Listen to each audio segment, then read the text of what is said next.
So today we're going to be working on a wheel hub. As you can see, one of the lugs just popped off there. It looks like it was put on too hard with an impact. When we were removing it, the stud came off. So we're going to be doing the wheel hub replacement video today. As you can see, this is Gabe, our technician. What's up, Gabe? How you doing today? He just removed the cap, the center cap for the hub. Now he's going to be removing the axle nut to release the hub. Alright, after you remove that nut, the spindle pulls off. Sometimes it is a little sticky. Rubber mallet or something will assist you with that.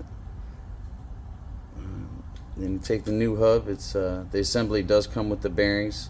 There's a racer in between the two bearings. You just need to make sure it slides on there because it will kind of move around a bit. And after you get it on, you're gonna put that axle nut back on, and you do not want to over tighten it. You just want to get it to where it's nice and snug.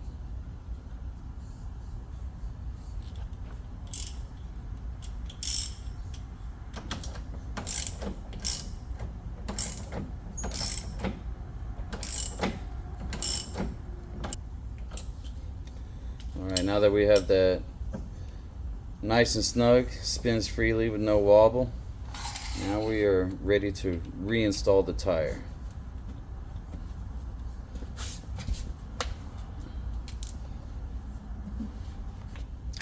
Alright, now that our tire is reinstalled, we're going to go ahead and add the lug nuts. Make sure you tighten them opposite. And that's pretty much it for the wheel hub. Hope you enjoyed the video. Hope it helps you out.